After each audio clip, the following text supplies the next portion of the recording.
Market లో invest చేసి మీ డబ్బులు డబుల్ చేసుకోవాలనుకుంటున్నారా? సుందరరామిరెడ్డి గారి లైవ్ సెమినార్ కి అటెండ్ అవ్వండి. Hello yes, welcome back to Suman TV. ప్రస్తుతం మనతో పాటు ఉన్నారు పబ్లిక్ స్పీకర్ రజనీ రామ గారు. నమస్తే మ్యామ్. నమస్తే నవీన. మ్యామ్, మనం చాలా వీడియోలో మాట్లాడుకున్నాం. కాల్ గర్ల్స్ గురించి ఒక వీడియో కూడా చేసాం మనం. హైదరాబాద్ నగరంలో అక్కడక్కడ యూత్ అమ్మాయిలు బాగా ఇట్లా తిరుగుతున్నారు డబ్బుల కోసం అని చెప్పేసి, ఇంకా బ్యాక్గ్రౌండ్ ఏదనుకున్నా సరే. రీసెంట్గా నేను ఒక వార్త విన్నాను, కాల్ బాయ్స్ అంట. అసలు కాల్ బాయ్స్ ప్రొఫెషన్ ఉందా మేడం? అసలు మనకు తెలిసలేదు. నేను కొంచెం అంటే కొన్ని ఆర్టికల్ కొన్ని వీడియోలు చూశాను. కాల్ బాయ్స్ గా మేము వెళ్తాము, మాకు డబ్బులు కావాలి, మాకు చాలా అప్పులు ఉన్నాయి, మాకు ఉద్యోగాలు రావట్లేదు, ఉద్యోగాలు వచ్చినా కూడా ఆ జీతం సరిపోవట్లేదు మా కుటుంబానికి, మాకు పెళ్లి కాని వాళ్ళ గురించి. సో కాల్ బాయ్స్ ప్రొఫెషన్ మేము ఎంచుకుంటున్నాము అని అంటున్నారు.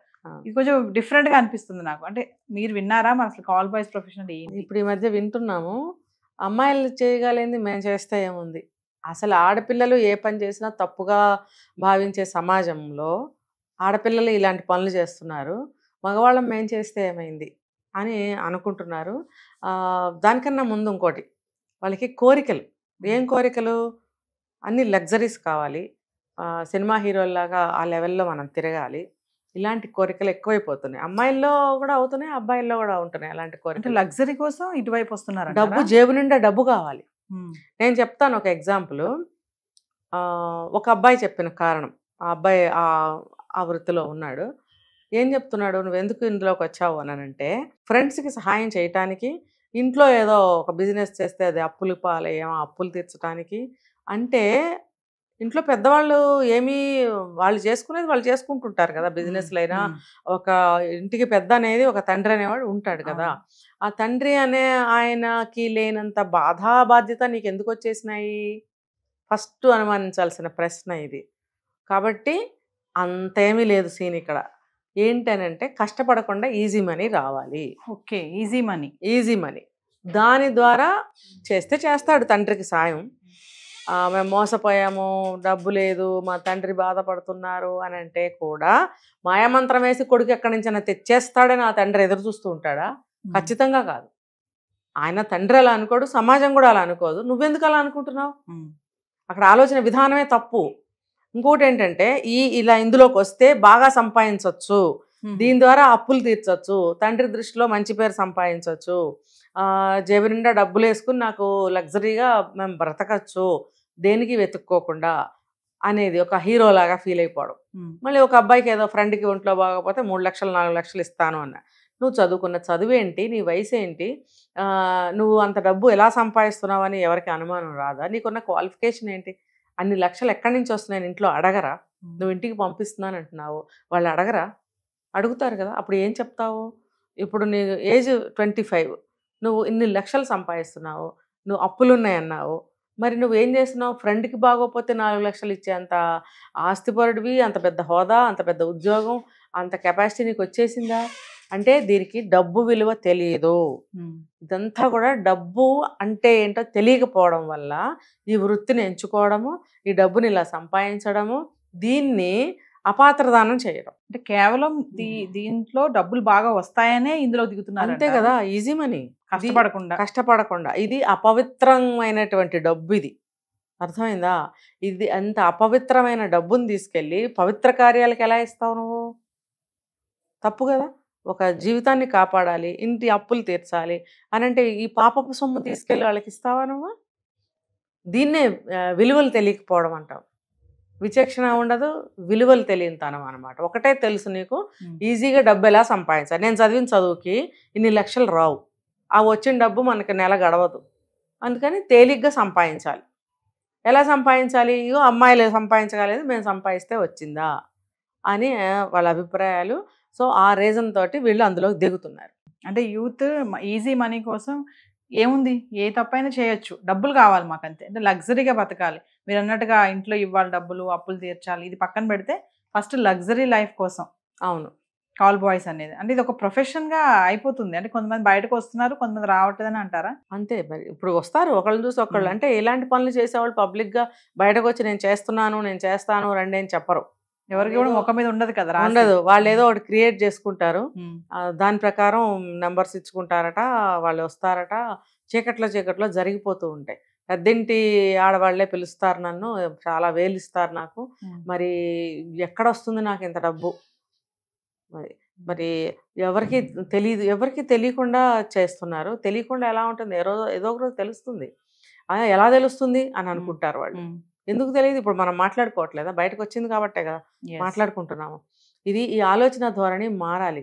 ఏంటంటే గవర్నమెంట్స్ కూడా వీళ్ళకి క్రియేట్ చేయాలి కొన్ని ఉద్యోగాలు. ఎంత వీలైనంత వరకు ఏదో ఒక జాబ్ అనేది వాళ్ళకి ఇస్తూ ఉండాలి యూత్కి. యూత్ అంటే ఏంటండి, అసలు పదునైన చాకులు. వాళ్ళని ఏ విధంగా మనం వాడుకోవచ్చు వాళ్ళని. అసలు చాలా అంటే ఆ వయసులో ఎటు తిప్పితే అటు తిప్పే వయసే అది. 20-25 ఏళ్ల వయసు అంటే మంచి శక్తివంతులుగా ఉంటారు వాళ్ళు. వాళ్ళతోటి అవ్వన పని లేదండి. అటువంటి యువతని నీరుగా చేస్తుంది మన సమాజం. ఆ సమాజంలో ఎవరెవరు ఉన్నారనేది అందరికీ తెలిసిందే. మరి అందరూ కలిసి ఈ యువతని ఎలా మనం యూజ్ చేస్తున్నాం, యువతను అసలు వాడుకుంటున్నామా అనేది ఎవరు ఆలోచించట్లేదు. యువతని తప్పుదారి పట్టించి ఇప్పుడు మద్యం అని, గంజాయిలని, సిగరెట్లని, ఇప్పుడు కొత్తగా ఈ కాల్ బాయ్స్ అని చెప్పి ఇలాంటి వాటి ద్వారా వాళ్ళని సంపాదించుకోండి, బతికితే బతకండి, చచ్చిపోతే చచ్చిపోండి అని పవర్ఫుల్ యూత్ని నిర్వీర్యం చేసి నాశనం చేస్తున్నారు. మన దేశము ప్రగతి యూత్ మీద నిలబడి ఉందండి. ఈ యువత మీదే నిలబడి ఉంది. ఆ యువతని ఇలా నిర్వీర్యం చేస్తున్నారు. వీళ్ళకి ఏదో ఒక క్రియేట్ చేసి జాబులు ఇప్పించాలి, వాళ్ళ స్కిల్స్ని గుర్తించాలి.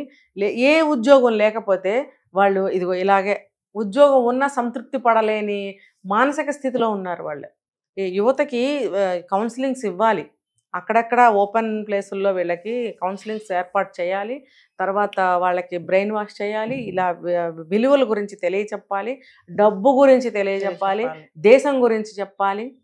దేశంలో ఉన్న శక్తులు, మన దేశం ఏంటి, మన ఉనికి ఏంటి, ప్రయోజనాలు ఏంటి, అసలు ప్రతి ఒక్కదాని గురించి తెలియచేసేవాళ్ళు లేక దేని విలువ తెలియకుండా అలా తయారయ్యారు. చివరికి అలా డబ్బు సంపాదిస్తున్నాడు, ఆ డబ్బు విలువ కూడా తెలీదు.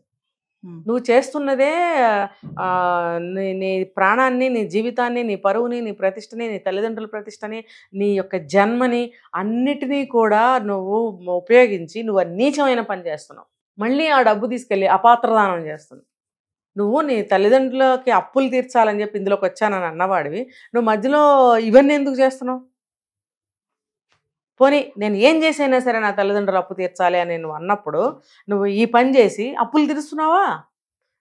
నీ సొంతానికి, నీ గ్రేట్నెస్, నీ హీరోయిజం పెరగటం కోసం ఎవరెవరికో ఇస్తున్నావా డబ్బులు?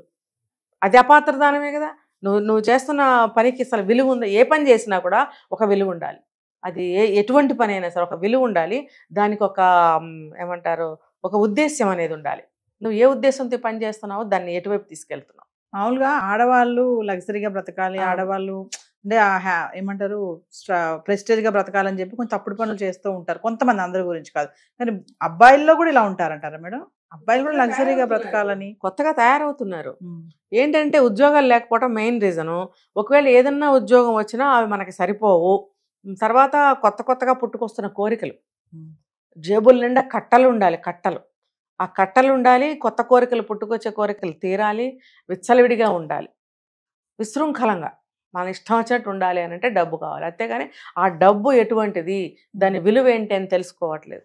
ఇదే కారణం మేడం. ఇదంతా ఒక పక్కన పెడితే మరి వాళ్ళ ఆరోగ్య పరిస్థితి ఏంటి? ఆరోగ్యం ఎలా ఉంటుంది? రేపు పొద్దున ఏం సమస్యలు వస్తాయి మరి ఇలాంటి పనులు చేయడం వల్ల? ఖచ్చితంగా ఆరోగ్య సమస్యలు వస్తాయి. వాళ్ళకి చిన్న వయసు, వాళ్ళ ఒంట్లో ఉన్నటువంటి శక్తిని ఈ రకంగా ఉపయోగిస్తున్నారు.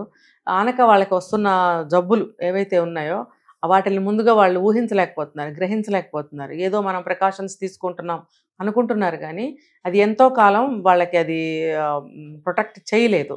ఏదో ఒక రోజున పాపానికి శిక్ష తప్పదు, తప్పుకి శిక్ష తప్పదు. మనం చేస్తున్న దానికి ఫలితం దొరక్క తప్పదు. కాబట్టి ఇలాంటి వాటి వల్ల ఆరోగ్యాలు చెడిపోతాయి, శక్తిహీనులు అవుతారు.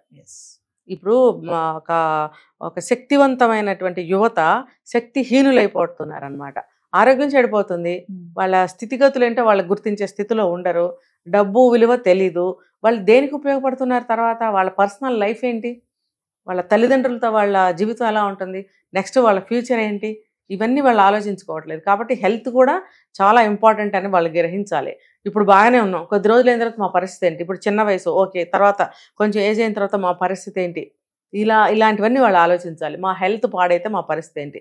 అలాంటి రోగాలు ఏమన్నా వస్తే క్యూర్ అయ్యేవి కావండి. క్యూర్ అయినా సరే మళ్ళీ ఎప్పుడొకప్పుడు బాధించే రోగాలే. ఇది తెలుసుకోవాలి యువత. Thank you.